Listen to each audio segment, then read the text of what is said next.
passe l'artiste. Super, encore un but sensationnel.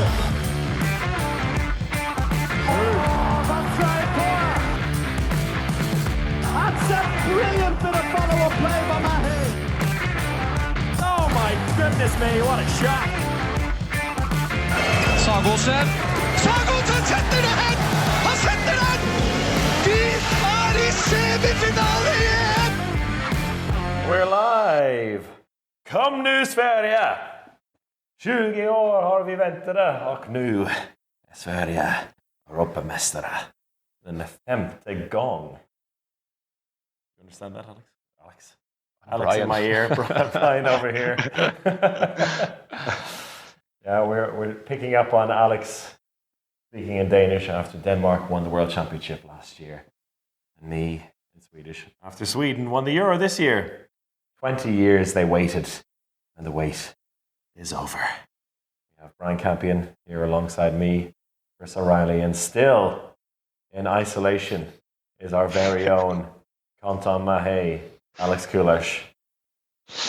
Hey Chris, I've worn my yellow jersey to celebrate the Swedish victory, so I hope some of our Danish fans don't hold that against me. No, I'm sure they won't. And, well, Denmark had the chances in this, but what a dramatic way to finish this tournament. I think the whole final weekend was just drama after drama, from the 5th, 6th placement match between Norway and Iceland all the way to the final. And Niklas Ekberg, who played a grand total of 1 minute and 20 seconds for all of his penalties. That was his combined total on the court.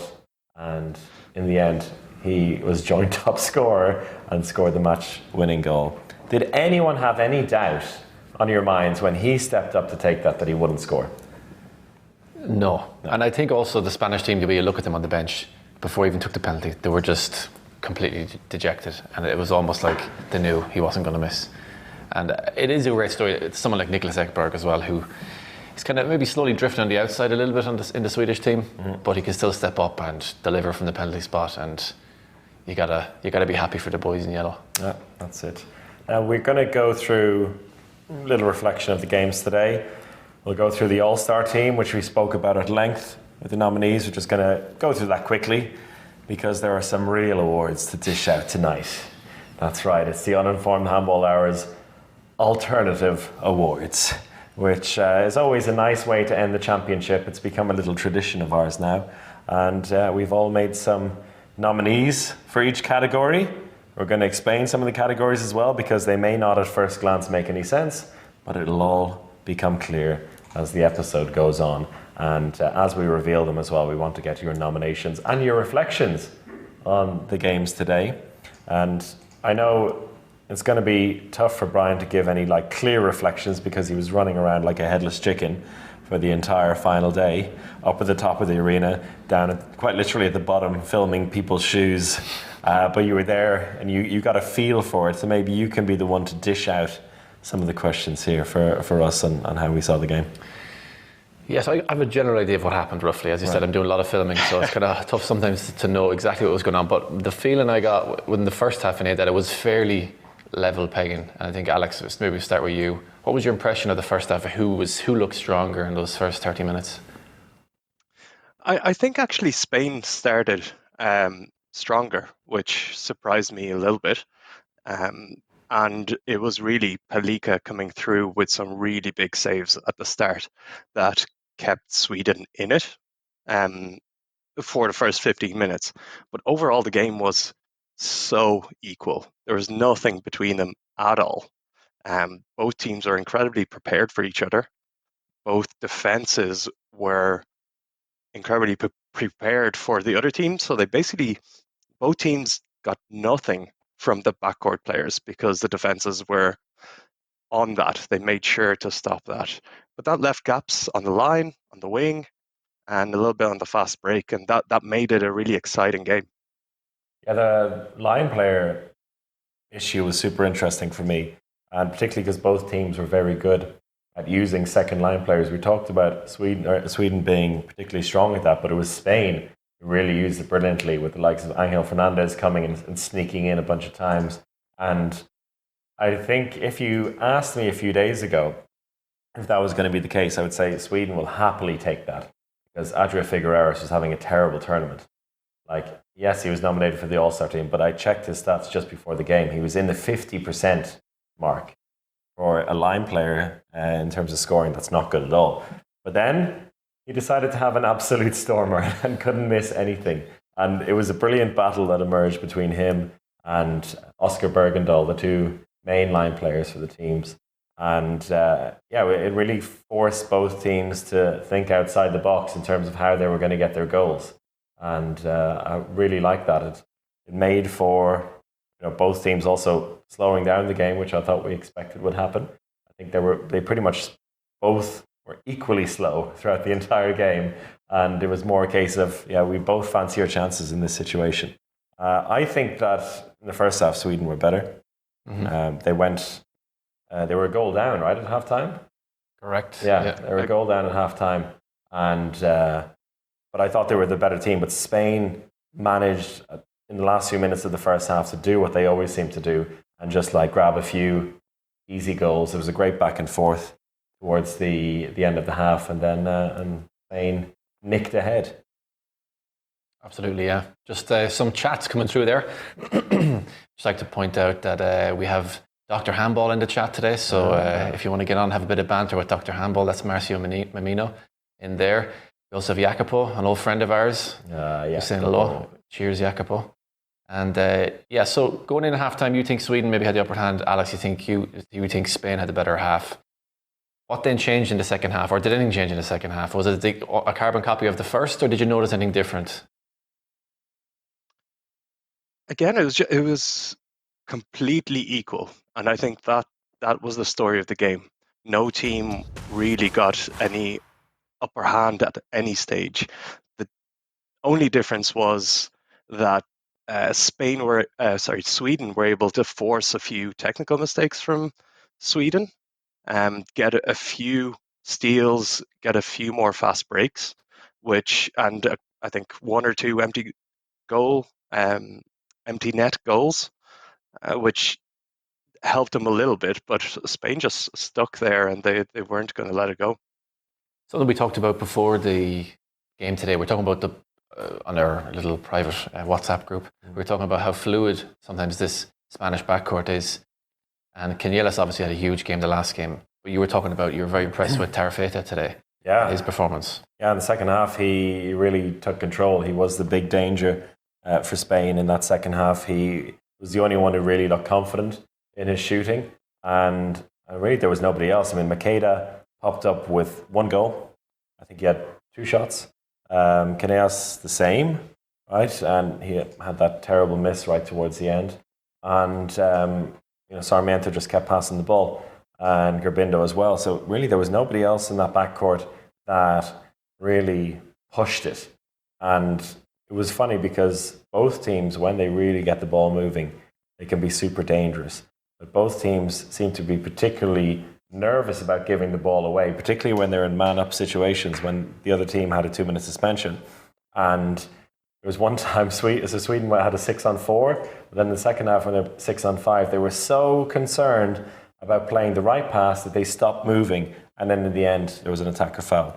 And it was the same for Spain, where they gave the ball away. Hampasvano went to the break, stole the ball and scored an easy goal. And so it was both teams seemed to get into each other's head a lot and prevent them from really getting going. So you said there was not a lot of technical errors from the Spanish for a long time, but they also weren't producing too much. And sometimes they just forced. I mean, they created stuff on the line, which was good. In the end, though, I think the main difference was the battle of the goalkeepers, obviously, but then the battle of the centre blocks. And Iñaki Peña, I think, had a horrible game. He was exposed. And I don't think he's a horrible player, but I think it's a similar situation to what happened to Carl Cornan in the semi-final with Ian Gottfriedson. He's just going to hammer at the door over and over and over again. And he wasn't the only one. They spread it a lot. But Peña made a load of mistakes, gave away 2 or 3 penalties, got a silly suspension for being an eighth man in on the court, and so I think he was a real weak spot for a team that is usually renowned for being so solid in defense. But Sweden only scored 5 goals from all of their backcourt players. Jim Gottfriedson got 6 goals in total. Clare got 2, and Lagergren got 1. There was just nothing from Carlsberg got 2. Okay. Still. Alex, coolish facts coming up here. But 8 goals from the backcourt. Ian Gottfriedson got more than that in the semi-final himself. So it was this just absolute battle. And I just loved the gaps that appeared. And I think my favorite period was when I think 5 goals straight were scored between Oscar Bergendahl and Ian Tarafetta. And looking at that, you're just like, no one knew who these people were a couple of weeks ago. No one expected anything, and these 2 players are lighting up the final. So it was really a game, a team game from both squads today. And again, absolutely nothing in it comes down to Kaneas basically having a bit of a nightmare 20 seconds. Yeah. And that's it. That's the difference between the two. A player who has had an incredible tournament, a player who you probably want to give the ball in these situations. He turned it over with 20 seconds to go, and then conceded the penalty. History, yeah. I just want to say, because I said it to Brian at dinner just before we did this, I said it in the commentary as well, with the backcourt lineup of Sarmiento, Gerbindo, and Caneras. First of all, I was kind of irritated that Ian was not in the backcourt, but I was like, okay, these 3 guys, they could keep passing the ball to each other for 4 hours with their eyes closed and not drop it. I mean, this is the feeling you get with them, and I was like, the 3 wily old boys. This is the guys you want. And then about 4 seconds later, it's like, no, what has he done? It's like, that is a huge mistake. And it was an interesting. Looking at the replay of it then, you could see it was what Spain were doing the whole championship, basically. The whole final few minutes of every game, they wait, they look for the contact, they then do something because they expect no matter what happens, we're going to get the free throw. Over and over again. And that it was contact on Canelas, but the referees let him play on, landed on both feet, was completely free, and then took this... not even a shot. Like, took whatever he did, and then I think only realised afterwards, like, oh wait, nobody was actually touching me there. there's no chance I can get a free throw here. And then it was Caneas who gave away the penalty. The slightest of touches as Lagergren went through. Yeah. And I think just before we talk about that, you translated the timeout from Jim Gottfriedson, which was brilliant.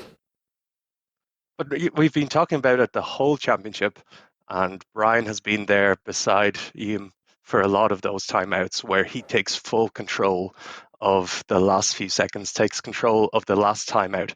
And in this case, he took control of the biggest timeout of the whole tournament with the last attack and the championship on the line. And I translated the quote, but there's also a part of it which I didn't post, which at the very start of it, Solberg comes up and goes, oh, should we go 7-on-6? Ian's just like, nah, go away, Glenn. I told him to go away. We're not doing 7-on-6. We go German right, Danish left. He points at Oscar Bergendahl on to say, you will not let him go with your fucking life. And now we will become European champions. And that's what they did. Oscar Bergendahl on the line, made the block, made sure that the defender didn't come around, made the space for... Shall we see it? Shall we see it happen? Can we see it? We have the highlights ready to go. Clemens is working magic as we're going. Let's listen to the... Well, we don't have to listen to it because it's me. Let's watch the highlights. So you got the full highlights here. Yeah, good 3 minutes of it. Right? You don't know? All right, let's see. Jim Gottfriedson starting every game as Jim Gottfriedson does with a standing shot. Yeah. Absolute rocket. We were talking about this on the card on the way over, Alex. Do you think he was better? Do you think this is his best we've ever seen him in an international tournament, even though he's won MVP a few times now? Oh, that's a tough one, because I don't think he's had as amazing a full tournament as we've seen before. I think even in the last World Championship, I think he was probably better. He had more control, but just that semi-final game, I think that's the best game Jim Gottfriedson has ever played. So Today, Spain didn't. He just keeps getting better. They didn't let him play in the same way, but he still, that created the opportunities for other people. He still had 7 assists, 3 goals from 5 and 7 assists. I think that says a lot about he forced it to happen at the end. There's a Makeda goal 7 seconds before that. I said he hasn't had a shot yet. A bit quiet, like the opposite commentator curse. That was such a risky shot. I really thought that was going to go over. This is brilliant. The gap here, Vanna to shoot into. There's nothing to shoot into. Look at the tiny gap he's given, and he finds it. Unbelievable.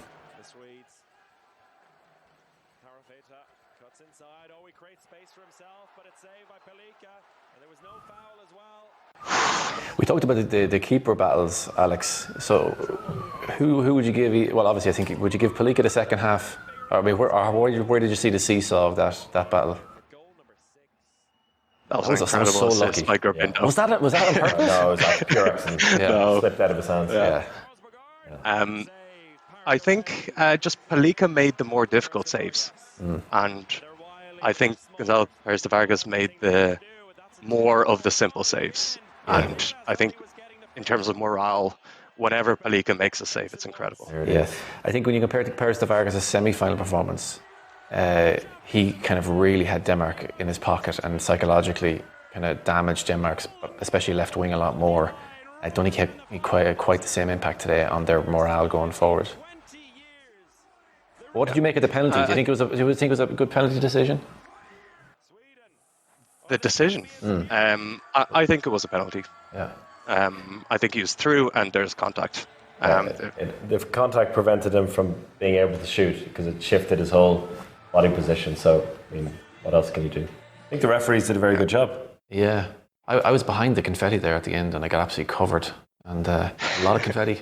That was most confetti I think I've ever seen in the championship. Yeah. High confetti rate. Yeah. What do you expect from the Hungarians? They go all out. Took all out, yeah. There you go. But what do you think of the actual penalty taken by Niklas Ekberg? That's incredible, wasn't it? What is it about those last second penalties that as long as he put it over the goalkeeper's head, it's going to go in? Oh, yeah. Yeah. Interesting. It's a mind game, right? We have to talk to some goalkeepers about that. Why do you always drop down? When it's late in the game, But like it's a mind game. Stand in the corner. Well, I think probably psychologically, I think you would look like you want to commit. You would just look like such a doofus if you just stood there with the hands above your head. Yeah. Like you have to do something. You have to commit, and then you end up diving. And I guess it's the same way as in football that the little chips into the dinks into the middle of the goal work so well in these situations because the goalkeeper is gonna make a decision and dive somewhere because they need to cover something. Interesting. Have to look into that more. Anything else on the game itself? I mean, it was such fine margins. Like I think we went into some of them there. Like it's hard right afterwards to look at it even deeper. I think both teams are really effective in the chances they had. Really difficult to get chances, but really effective. Andreas Palika, like you said, I think he had 11 saves, 31%. Not a huge percentage rate, but it was about the saves he did make. The kind of saves he made that made a real big difference there. Before we move on to the next topic, where would you rank that now in terms of Euro finals? Or what would you get? Let me say, maybe we start with give it a score out of 10 in terms of Euro finals that you've seen. Oh, On the men's side, anyway. Yeah, just run on the men's side. Because I've been to everyone since 2014. 2014 was a blowout. France destroyed the host Denmark. Yeah. 2016 was the worst game of handball of all time. when Germany beat Spain. 2018 was a good comeback from Spain, but then it was a bit of a blowout, a 6-goal win. 2020 was fairly good, but it kind of paled in comparison to the semi-finals. And in the end, Spain dragged out a win. So I think it's been the best. The men's Euro finals that I've been at, that was the best one. Yeah. Alex? I think it's a solid 7.5 for me because of the drama. Sorry. Oh yeah. Didn't give a number. 8.1. 8.1. 8.1. Not 8.0. No. I think you love the drama, but it was a really tight game, and it wasn't as free flowing as the semi-final between Sweden and France, for example. Yeah, I will say this. I think Andreas Palika is probably every video editor's dream, because I'm not sure what's better, his saves or his celebrations afterwards, because they're quite incredible. And there's a lot of video editors out there licking their lips. Yep. Looking at him making it to the final and some of the saves he made. But maybe we should move on now to the All-Star team, I think, huh? You want to talk about the bronze medal game? Do we? I think we have to give the bronze medal game a bit of time. It was a good game. It was a good game, It yeah. was a fantastic game. Extra time. The thing is, though, when it's extra time in the first game, you're like, it'll be a long day. So I felt like automatically, I saw the message from Thomas Schunak, from the head of the EHF media. He's like, if this is a draw, final is pushed back to 18-15. Like, it's going to be late. And here we are at 10:35. We're still going. So you're really cheering for Ekberg as well in that last second. Oh yeah, just so you could finish up your day. No. That was. I mean, what more can you ask for? I was like, to wrap it up. Literally, this is it. One shot. Nothing else can happen afterwards. Golden goal, scored, you win it. Amazing, dream. Yeah. Or in that scenario. Gietzel, sad, really sad.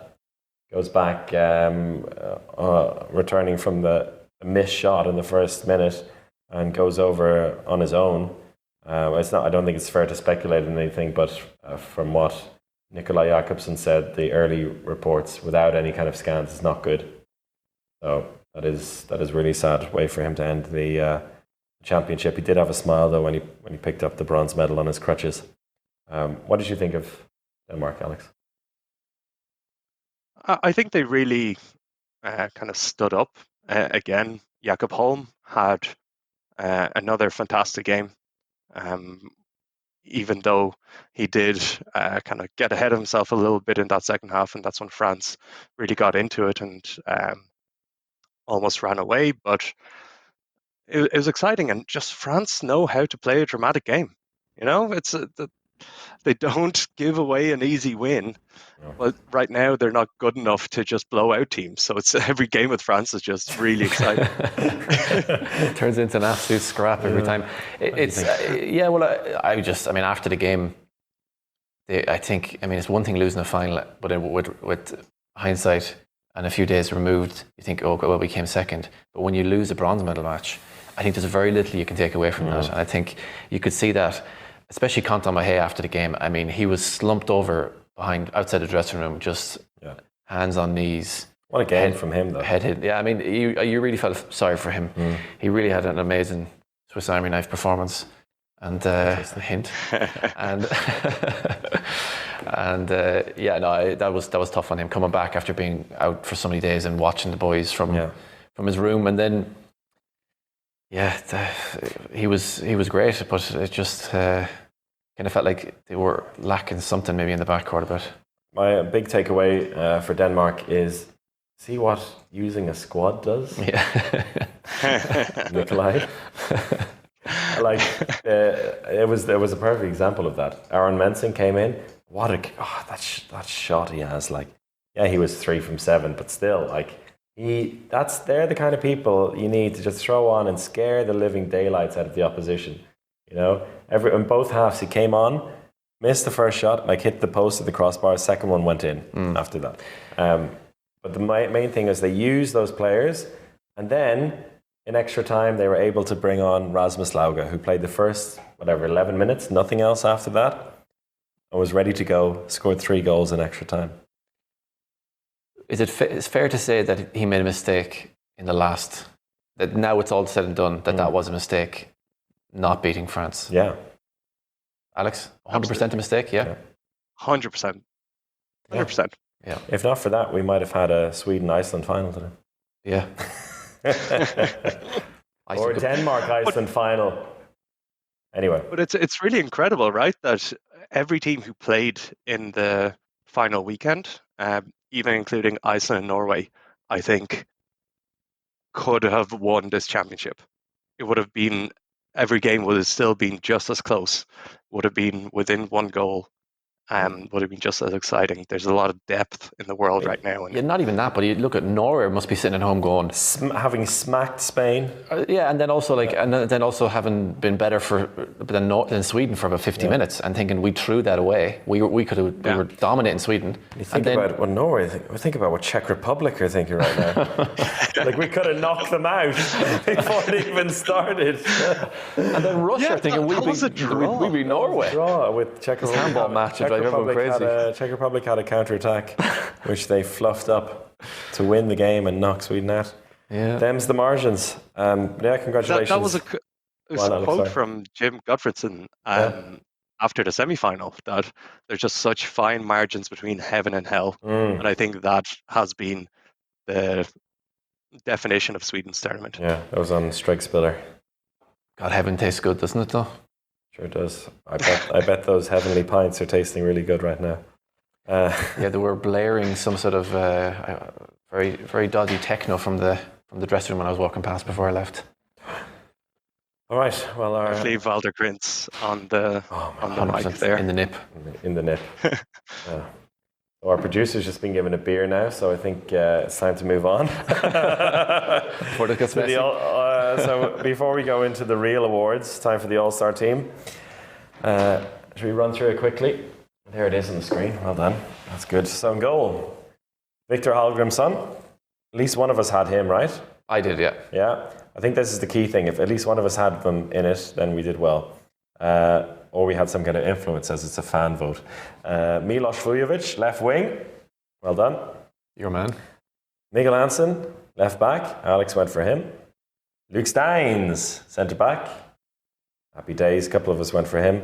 Matthias Giesel, right back, as predicted by me, right? Yeah. Mm-hmm. Alex Gomez, neither. Oh, we didn't have him. But he came to life in the semi-finals, didn't he? He did, yeah. He did an incredible semi-final. Yeah, that was the key thing for him. Johannes Gola at line was none of us had him. He was really good though. I had him. Did you? You did. Well done, Alex. Oscar Bergendahl, defender. Yes, we didn't go for an MVP at the time, but we did give MVP predictions before the championship, and you had Ben Sabanidi. I did. But just talk about Oscar there for a second. Yeah. He's a defender, isn't he? He's a defender who... He scored a lot of goals today, didn't he? He happened to be the joint top scorer. The top scorer from open play. If you're watching a last stream, my theory about defenders is they're only good when they score loads of goals. Otherwise, we can forget about them. If you have to invite one position to house parties, though, you only invite one. You probably invite defenders, though, actually. They're very nice people. Yeah. Straight up. Think about them. All the characters who are just defenders, they're actually lovely lads. The last people you want to invite are the wingers, because they would never calm down. Anyway, move on. Also, your boy, Seaman Held, continued his 100%, didn't he, until the end? True, Mr. 100. There you go. Jim Gottfredson, MVP, and I think that's a solid decision in the end, particularly based on the semi-final. And today, stats-wise, didn't look amazing, but he got the job done. And the top scorer was Omar Ingi Magnusson, 59 goals. Snatching it away from Kai Smits, who probably would have got it. Probably, yeah. If not for COVID. So, any thoughts on the All-Star team before we move on? I generally like it. I mean, I'm not fully sure about it. It's a fan vote in the end, so yeah, you're all to blame at home. But it's a funny one. We kind of talk about it, and there's been some chat about how, should you select a team really early or kind of before the semi-finals, or do you wait until the end? But there's actually pros and cons on both sides, because a lot of people had Oscar Bergendahl as their top line player, and he was non-existent until maybe the last game or the last two games of the main round. And even though he's had an incredible end of tournament. Do you purely reward that, or do you reward someone who's just been very good for a whole tournament? So it's always difficult. So I think this has been a good mix either way. I can't help but feel, though, the last few games do have a little bit more emphasis than someone who played really well in the preliminary rounds when the big teams aren't really that bothered sometimes. Then if you have an unbelievable semi-final and final, I think that just, in my books anyway, means a little bit more. It's like in the prediction league where the bonus ball value happens to go up as the championship goes on. And actually, I would like a quick reference to that because before we go into the big thing, because I made a huge comeback. Yeah? I was well, not on you, Chris, but after missing a couple of rounds, I didn't think I would catch up to Brian, but well, no, I forgot to put in my last two predictions, so there you go. That's why you caught up to me. So, had I put them in? Oh my god! We were I think 3 points apart going into the last two predictions. So I'd made the comeback already. Okay. But so we have Brian in the Uninformed Handball Hour League with a massive 37 participants. Brian in 25th with 235 points. With 9 games missing. Irrelevant. Is it? Yeah, if you don't, you miss 100% of the shots you don't take. Barca Kulash, Alex, 19th, 259 points. And then, in the final game, I went for a 1-goal win for Sweden, which gave me 40 points with the bonus ball and put me up to 6th place, 322 points. Joshua is the winner with 353 points. Congratulations, Joshua. He also, I think he tweeted us midway through the championship and he's held on to his lead, so well done to Joshua. Yeah, that's really, really good. When you consider the overall as well, let me see here, the overall winner was 386. I was 63rd in the world. In a dramatic ending to the EHF Media one, which Bjorn Patson was running away with. This is important. It's not important at all. It's really important. Nobody cares about this. I really it's feel really like important. it's time to get into the war. Can we move on? It's because I won the EHF Media one. Anyway, go on to the awards. Chris, he walks into the media room after the game, right after the final, and all these people are giving him a round of applause, and I go, "Oh, congratulations, Chris, on commentating so many games." And they're like, "No, Brian, no, they're congratulating me on winning their league." And I was like, "Oh, Christ." That was just Bjorn. Bjorn said congratulations. Everyone else gave the applause for the performance. But Bjorn's was purely about the league. That was the first message I saw after full time. It was not anything about the game. It was Bjorn Patson saying congratulations. He who laughs last laughs loudest. Yeah. So both of you like the All-Star team, if you're going to say like yes or no? Yeah, you both like it. Okay. Yeah. If it was a club team, what club would it be? Can we get back on screen for a second? Is that possible? Flamens? Oh, I know.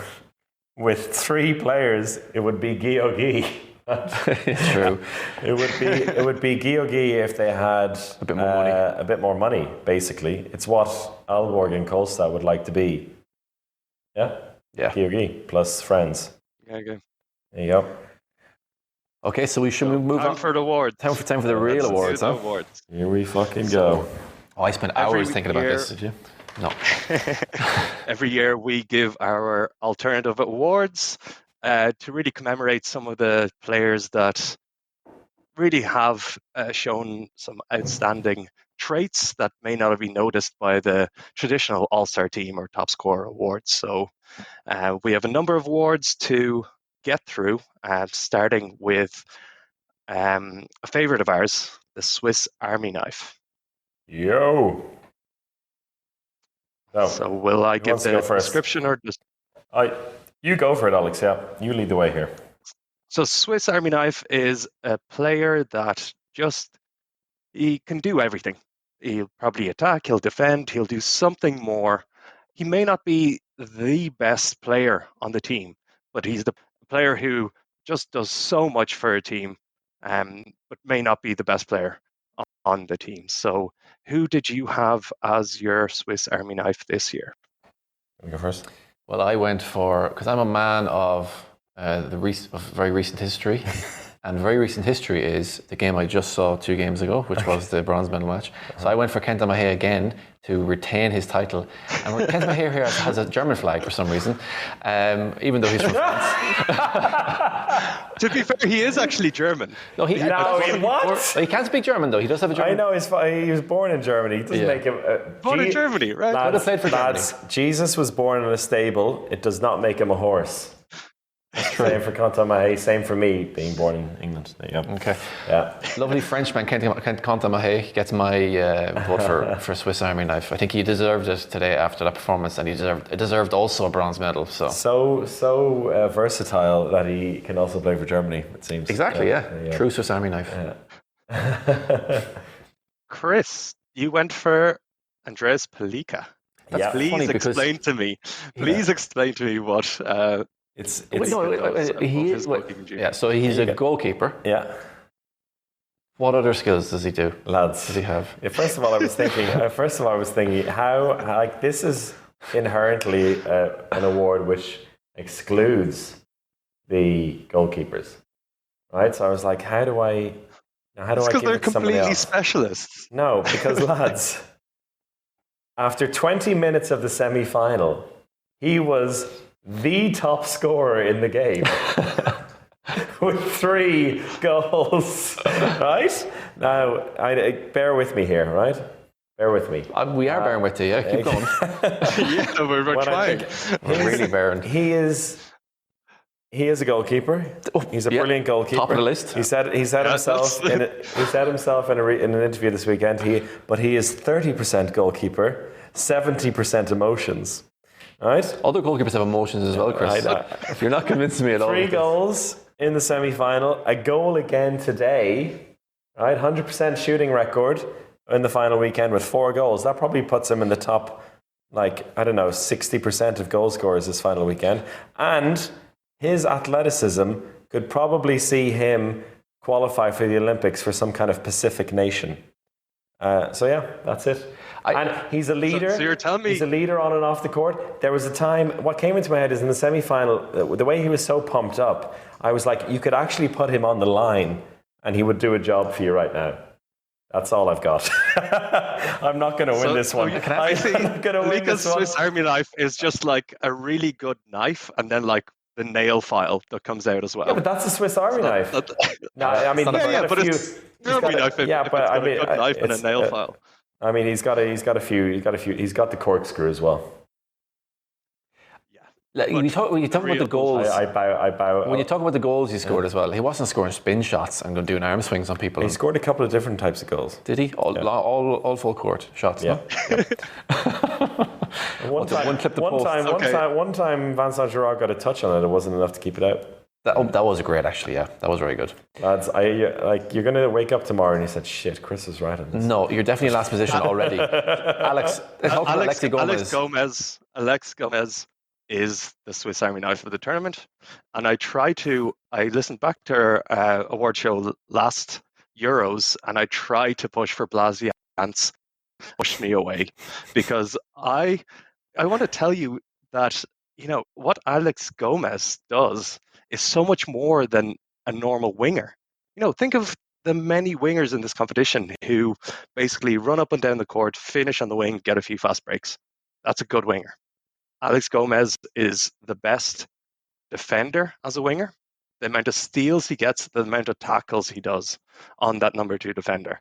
He is incredible at running in behind the defense on fast breaks and within the game, and finishes extremely well as a line player. There's a lot of wings who run in, but then they can't really finish. Alex Gomez always does. He's an incredibly good penalty taker. Mm-hmm. He can do trick shots. He can do the normal shot. He can go for pack and roll it under. He can do everything. Wait, what's the normal shot? Swiss Army knife. Just, up, bottom left. or for him, probably. So, Right. Swiss Army knife. I think Alex won that, to be honest. Yeah, actually, there's not much of a. I mean, I was hoping I would get some kind of rogue support for Palika from one of you, but No, that was actually disgraceful. For your standards, Chris, that was really bad. I believe actually. I know we put Conta Mahé there. I'm pretty sure 2 years ago Christian O'Sullivan won it, and 3 years ago it was Conta Mahé. Anyway, I remember I won the Christian O'Sullivan debate with you last time, so I'm happy to bow out in this one. Alex Gomez is a great one. Well done, Alex. So up next, what do we have? Mr. Clemens. Let's move on here. Always putting in the little... Oh, lovely. It's gone again. Okay. It's late at night. Let's move on. The butter knife. Alex, take us through it. Oh, that's your favourite one. Fine. You got to give your... I love the graphics here. Because I was a bit like that as a player, wasn't I? I was just could jump high and throw the ball hard. That's all I could do. Thing. You know, yeah. Oh. Explain it. So one very good. What they do one thing very, very well. Like a butter knife can only butter on bread. Yeah, they have an extremely good skill. So if you're in front of you, you don't want a fancy steak knife. You want a butter knife, and there's a to that. But you don't really want a butter knife in many other situations. Yeah. So a specialist player. I'm going to try and redeem myself here. I'm going first here. Tobias Reichmann and his loop-de-loop wing shot. Because you know what? He's not actually that good a penalty taker. And he has one move in handball, which still somehow he's very good at it. But it's the jump shot from the right wing, loops the arm around, makes the goalkeeper move one way, and then he places it past him. If you think about Tobias Reichmann, you don't think, besides the hair, you don't think of anything else except that move. And he reproduced it at this championship. It was great to see him back, and that's what he's there for. I mean, if you sign him, if some Kuwaiti club wants to sign him in a couple of years, they can just bring him out at halftime and do that. You know, everyone will come to see the Reichmann. Yeah, they just call it the Reichmann. The Reichmann spin. Yeah. Kai Smith as a butter knife is a little harsh, I think. That is very a terrible harsh. decision. That's harsh. So, I think a butter knife can still... you've gone with a very specific definition of butter knife, and I do like... The one which you gave us. Because everyone... but everyone knows that Reichmann move. But Kai Smith's is the top scorer in the or he was the top scorer in championship. Best. He got 45 goals. He got 8 assists. That is, that's basically just over 1 assist a game. So he's not going to assist anything. Exactly, and that is his amazing skill. He doesn't defend. He doesn't assist. He's a backcourt player who doesn't pass and doesn't defend. All he does is receive up the ball at speed and destroy the defender in front of him and score. And he doesn't, he doesn't jump shoot. He doesn't jump shoot. All he does is go one-on-one. Nah, come on, you gotta get out of here. Come on. But, my God. Have you watched Kai Smith's? Doesn't jump shoot. The most amazing thing is that he's our height and he still jump shoots. Your height, Chris. Mostly. He mostly was. Finish up your point here. You can see where I'm going because he is an incredible player, but main skill that he's extremely good at is receiving the ball at speed and finishing. I'll give you that, but I mean, it would be an insult to both the player and the award if he got that. It would be, and that's why I don't want to be arrogant now, but I've taken the definition of the butter knife is Harold Reinkind. And I think when you think of a butter knife, I'd say he only has butter knives at home, actually, now that I think about it. And he has this move where he fakes out to the right, comes into the middle and shoots. And he does that all the time. And does it work against the top teams? Not really. But will it work against Bosnia-Herzegovina? Yes, and you score 8 goals against Bosnia-Herzegovina. Is he a good defender? He's okay. Yeah. But he has one move, which he does really well, which he probably learned when he was 13. Fake out, come in and shoot. And he does that every single time. He said it doesn't work against good teams, didn't he? He scored like 6 from 6 against the now champions. I said not always. Okay. Yeah, not always. He does have the odd good game against big teams as well. He can step up. It's a good call. That's a good call. I think it's between Reichmann and Reinkind, and because Alex, in this case, you chose the worst one, you decide the winner. Oh, that's right? A really tough one. It's just how specific we're going to get with this award, because I think, Chris, you are right. Tobias Reichmann really can only do that one move, but I feel like he wasn't as big a part of this championship as Reinkind, who also has one move. So I'll pick Harold Reinkind, even though he is much better than just that one move. I'll go with him. It's closer to my pick of Kai Smits than picking the winner based on his own pick. I shouldn't have offended you as your pick before asking that question. Have we got the Swiss Cheese Award next? We do. Swiss Cheese Award. Well, I'm really glad that this wait, was he the last winner, Vincent Girard? Oh dear. All right.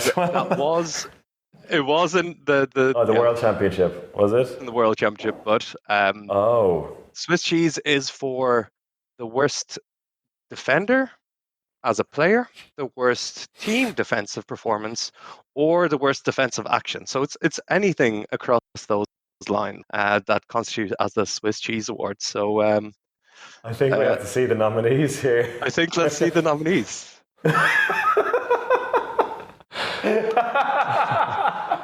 Oh, good Lord. 3 variations of the exact same thing. I think this is the first time in history that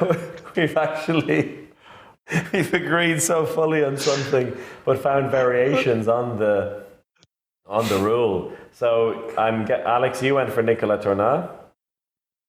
I went for Nicolas Tournat, and I've talked about this in the championship. He's an incredible attacking player. He is a terrible defender. He gets rinsed inside out so during the game. He doesn't really play in defence for his club.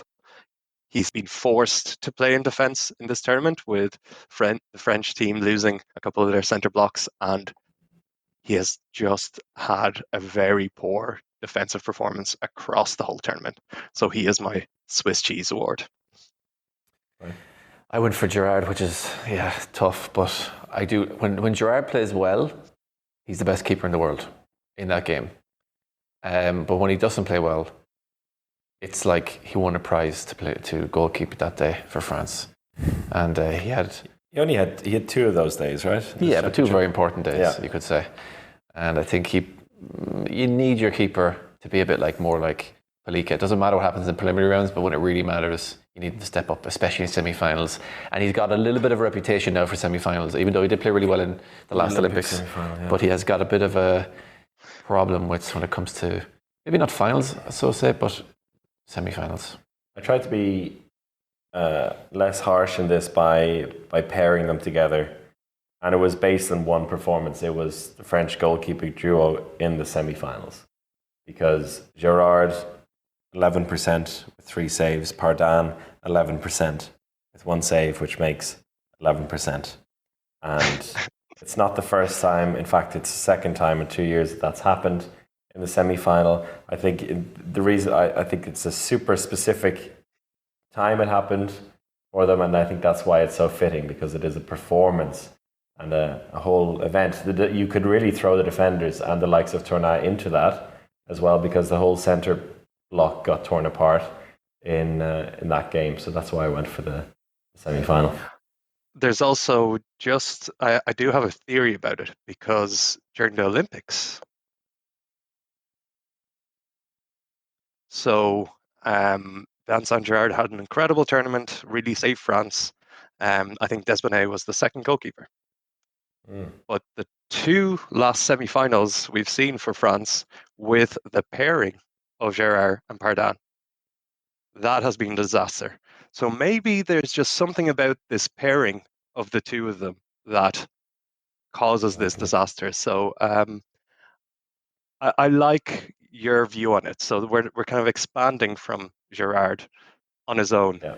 It's deeper than that. It's the full French. He was brilliant today in the bronze medal game. So it's hard to be. I think it would be too harsh to give it to him again. We like Vincent Girard. Yeah, right? We do. So I think it's either Torna or the team. Are you willing to give in here, Alex? Like, we don't like to give the award to the same person in a consecutive years.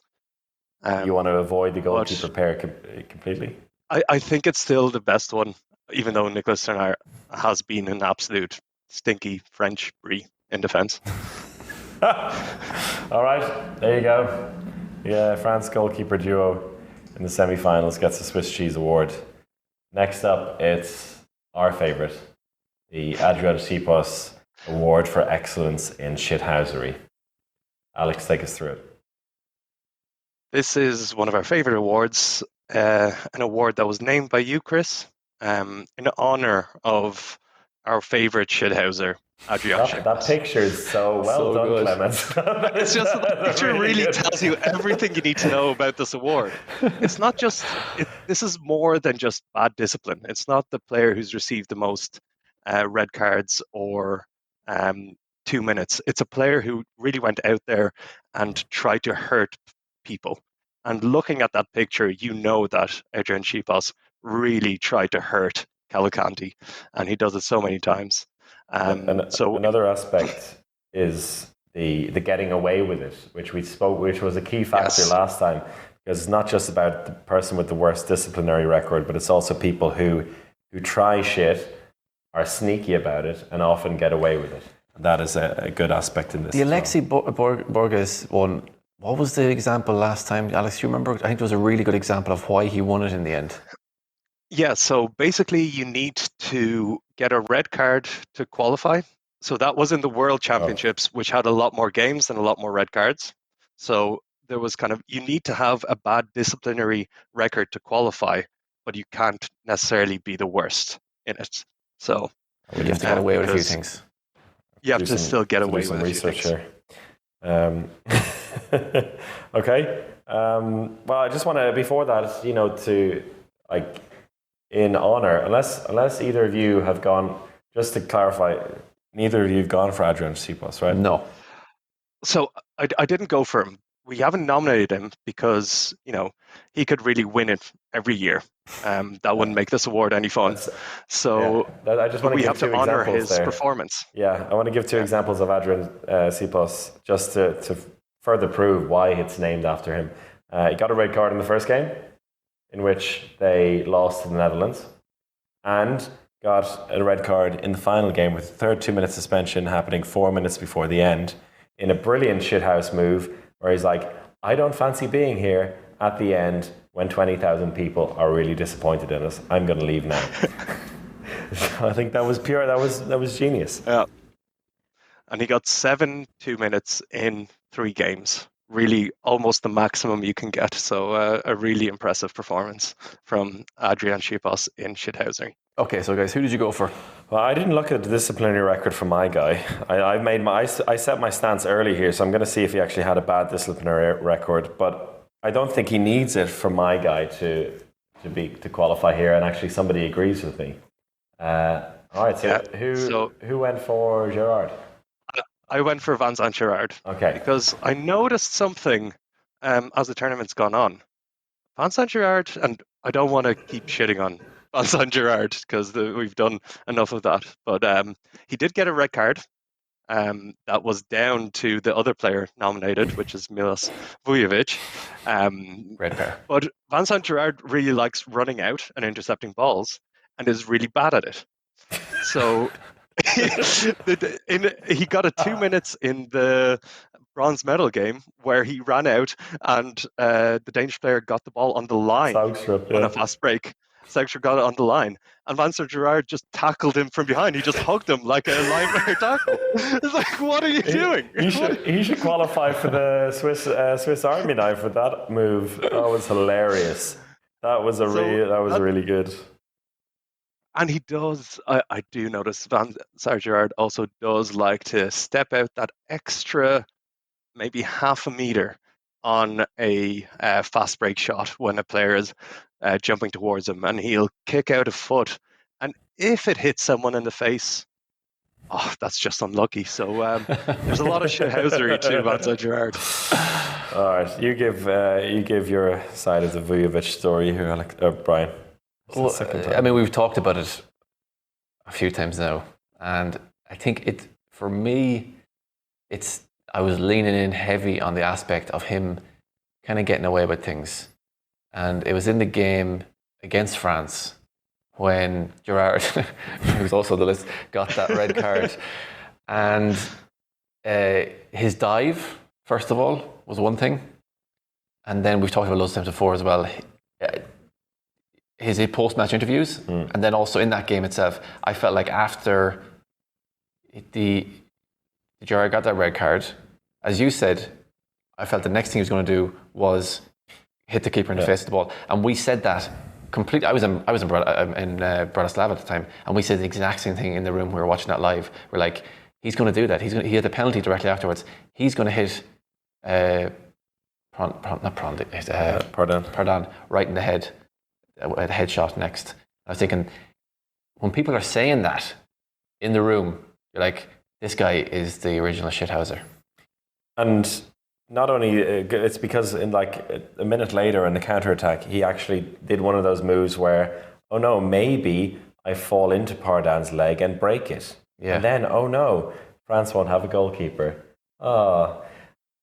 It wasn't he does it all the time. The way he plays, he's always looking for that little dirty edge. The way he defends, the way he attacks, and then his post-match interviews and the way he behaves so like peacefully, and like I would like to congratulate the other team on their win. It screams shithouser to me. It's a hard one because we can't split this because we went for the same one and then Alex went for Gerrard, so I think maybe Clemens has to give up. I also just agree on Milosevic. Clemens decided for us. It's an easy one. Yeah. That's a good. I like the Gerrard call though. It was good. Done. Yeah, I enjoyed that. Good. Yeah. I'm just trying to see Vujovic's disciplinary stats here. If Sipos is third highest after 3 games. Yeah. 3 games. Yeah. Cheap. There's also, I do want to give an honorary mention to Vyacheslav Bochan, who, while he doesn't really qualify for the award because he hurts people but doesn't mean to, but he really hurt a lot of people in this tournament in a very small amount of time. 1 red card, I think 2 minutes. I'm not sure. Nice. I'm not sure if Vujovic really did it. Oh, he has only 3 2-minute suspensions, which says a lot about him getting away with stuff, you know. Anyway, I think his overall behaviour is worthy of it. Congratulations to Milos Vujovic on the award, and I foresee a battle for the next few years between the two of them for supremacy in this area. Random Rocket is up next. This will be an interesting one. The Random Rocket. One. It's a player who just unleashes a huge shot once in a while. That's kind of it. It's sometimes unexpected. You know, it's not usually the really big shooters that we're talking about here, but someone with a bit of power in their shoulder. Good. Shall we look at the nominees? Just before we go into this, I would like to also nominate myself for a special mention here. Oh my God. For the Kinexon, here we go again. Kinexon video where there was the most random of rockets, 123.9 kilometers after a series of 100-kilometer shots. I think exposing flaws in the Kinexon and eyeball system, which should be figured out. So I definitely cannot do that. 110 at best, I'd say, on a very good day. So, 2 Norwegians and a Swede. Alex, Carl Valenius. He is the Random Rocket, easily. A player who barely played in the tournament. He had 2 shots that were both misses. Then in the final, he came on for about 2 minutes, didn't even get a shot off. But in a crucial semi-final, he came on, took flight from 9 meters, and hadoosh 4 times. 4 from 4. Big win for Sweden. Just we may never see him again, We probably will, because he's a great player. He's a really good player. That's not an aspect of this random rocket award. You just never see these players again. They pop up, score 2 goals, João and then Ferraz. retire. João Ferraz was a previous winner, and where is he? True. Maybe that should be an aspect to it. They're kind of aloof. But then Carvalini, I mean, he just moved to Montpellier. He's got a very bright future. We're clearly a very good player. We went for they were random in terms of their appearance, both playing for Morse T, became star players in the Norwegian team. Eric Toft. I mean, if Carl was a badouche, I think Eric Toft was a boom when he popped up. I didn't know who he was. I was like, who's this Toft guy? He's going to be he's going to be useless, like, you know. There's only a few good Tofts in the world, and I've never even heard of him before. And he didn't look like a young lad either. So I was like, this guy's going to be an absolute squad player. And then he would just pop up, and he really surprised me. And some of his shots were just like, where has this guy come from? And in fairness, I think he was more rocket than random, because he did play very well, and there was a lot of rockets in there. Yeah. But I think I was just surprised by the rocketness and him being so random. So I've kind of twisted the narrative. I'm playing with the narrative a little bit here, but I went for a more literal one in this sense with Sander Øvregjerde, who was so similar in many ways, but he wasn't as powerful. But then he actually did produce random rockets at different points, and like scored from the most ridiculous angles as well, with really good shots. And I began to expect it from Toft, but never expected it from Øvregjerde, which is why I gave him the award. The nomination. I think three good choices here, and I think I'm probably actually leaning towards Carl. Actually, I think Alex set it up nicely. What he did in the semi-final was as random as you can get. Yeah, so let's give it to Carl. Yeah, it's as random and as rocket, because they were all 9-meter shots. So, congratulations, Carl. Yeah. Never see you again, seemingly. Imagine if that becomes a curse now. God. All right, random rocket, Carvalinius. Breakout player. There's a couple of really good options here for this one. I don't know who mine is going to be, because I gave one and then I was like, okay, but maybe someone else will give it. So if they do, I'll go for this player to mix it up a little bit. Well, I went for Yaya Omar, because like breakout player, 4 years running. I actually told him that story last night. Oh? Yeah. Did you like it? Out with Yaya Omar, and mentioned to him that a colleague on the podcast for 3 years in a row has predicted him as the breakout player. And, you know, he enjoyed that. Yaya Omar, by the way, really nice guy, future podcast guest. But you went for? I can't remember. Need a graphic. I went for Danny Byans, because I went kind of a real breakout from a player that kind of probably not many people have heard of. You know, with this Dutch team, we heard of French Steins and Smits. They played really well, and Danny Byans is French. And Alex, you went for a French Danny Byans. I went for the Dutch one that everybody knows. My one hasn't broken out yet. I can't wait. This makes people who are listening to this on the podcast only. This will make no sense. No, yeah. But you're gonna have to go and watch the live stream on Twitch. As Clemens has a panic attack here in the background, sweating through that jumper trying to fix the graphics. And he had an incredible story, because he went from the first Bundesliga down to the second Bundesliga to get some more minutes, and he had an incredible tournament. He had a lot of goals and assists. He at a point he was third overall in combined goal and assists, kind of towards the end of the main round. So out of nowhere, hopefully he gets a big contract coming out of this. Tin Lucin is a very good one as well, but I feel like Tin Lucin, if there was a category best young player, he's only 21, I think I'd probably give it to him. There was a lot of good young breakout players in this championship. Radojic Čepić is another one from Montenegro. He's only 19, playing for Celje, like the perfect place for a young playmaker. He's going to be huge. I also had Aymeric Mean in there because even like he's been around a while, but it's been a breakout championship for him as a some of the Swedes player as well. Yeah, Carl Valinius. Yeah, I think Oscar Bergendahl has to be a huge breakout player. Yeah, kind of the star of the final weekend. But the person I kept like every single time because there was a lot of these player intros in the games in the commentary, so every player was brought in for the first time ever. So I had to talk about every player every time.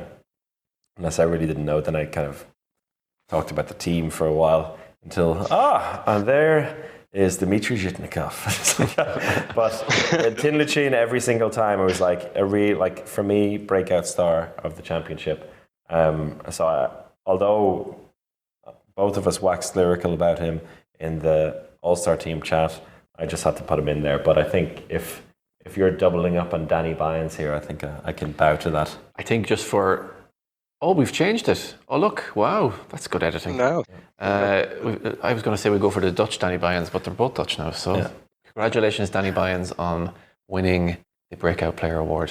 And we hope you get a contract in the Bundesliga once again. Or Kolstad. Or Kolstad, yes. Because he did play in Lemgo for a while, didn't he? Yeah. We did.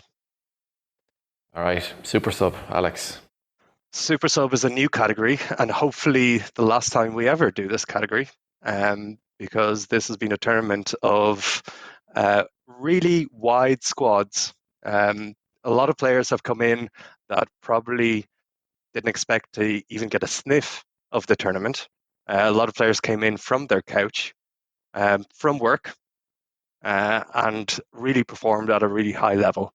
So we have to give one of them an award. Could have called this the Couch to 5K award. That's that thing you do running. But yeah. Anyway, super sub is good. Who we got? Oh, I didn't expect that now from Alex. Julian Custer, Alex Kulash, hit us. Yeah, Julian Custer. He came out of nowhere. He's a young player playing for Gummersbach in the second Bundesliga, I believe. Outskirts of the squad, and then when he did come into the squad, he basically played every minute and was Germany's best player.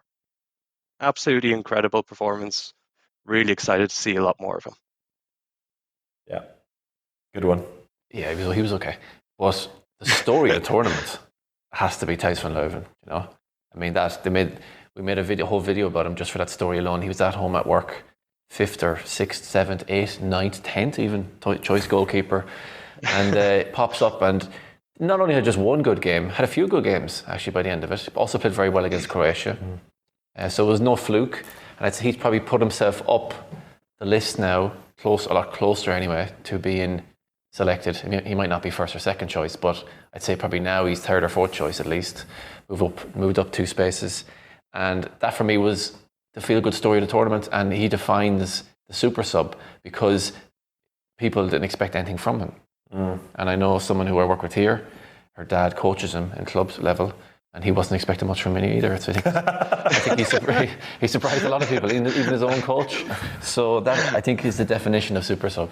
Yeah, my original choice actually was Thijs van Leuven as well. I'll show you there, and in brackets I had Lucas Pellas, because in my definition, when I was thinking of super sub as well, it's like the guy who comes out of nowhere and has a really short, meaningful impact. That is like when you bring on a sub in a game, in this case from out of the squad, and that's what Lucas Pellas did in the semi-final. 8 goals in the semi-final to help Sweden beat France and qualify. But I did also have a soft spot for Thijs van Leuven, and I think for me the defining factor here as well is the reason we even thought about this category is because of Thijs van Leuven. Absolutely. He was on my list as well, but I did have to give Julian Custer some props. Yours was actually too good, Alex, in a way. he almost so that you forgot he was a sub, and he did become a starting player in the team. Wasn't in the squad. I think Thijs van Leuven, and hopefully this is the only time we ever do this award. So why not give it to the ultimate super sub story? There you go. Congratulations, Thijs van Leuven. That's it from the awards, right? Yeah, that concludes our awards now for this year. We'll go through the winners quickly, or can we? Let's go through the awards quickly. Swiss Army knife was Alex Gomez. Butter knife was not Tobias Reichmann, it was Harald Reinkind. Swiss cheese, French goalkeepers in the semi-final of the Euro. Adrian Sipos, Milos Vujovic. The random rocket was Carl Valinius.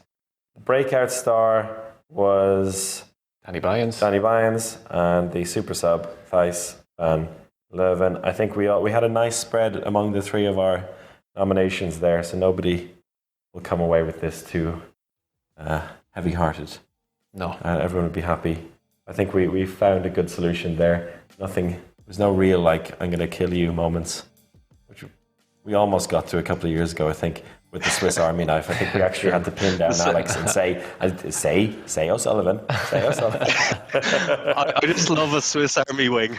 I finally got my award in this year. Yeah, and next time we'll have a Swiss Army goalkeeper. That's it for EHF Euro 2022. It's almost 11:30 on Sunday night, and I think from the live streams from Twitch, from the podcast, this is it for the Euro, at least from us on the podcast side. Thank you for everyone who's watched and listened over the last couple of weeks. We continue this on a regular basis every 2 weeks or so throughout the whole season, and hopefully we'll be back in regular form for the women's Euro as well. Before we say goodbye though, Alex Goulash, do you have any farting words? I really have to say how much I enjoyed this championship from my room, and I hope to never do that again. Ryan, did you enjoy having Alex in his room the entire time? It's been really great seeing you again, Alex. And we'll see you at the next Euro, I suppose, will we? See you on the internet next time. And a big shout out also to our producer, Clemens, who was working in the background there and stressed out today because we sent our nominations for the awards so late. I was actually sending them in the car on the way here, and he put those graphics together, so big shout out to Clemens. Congratulations, Clemens. Yeah, we finished as we began, with making Clemens sweat. Yeah. Whether it's the internet or anything else. And those of you who just listened, you want to look at the Twitch streams just for that sake, and also to subscribe to Twitch so Clemens can keep his job. Right, Clemens? Yes.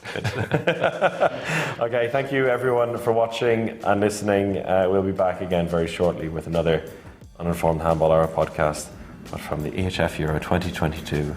Congratulations, Sweden. Thank you. Goodbye.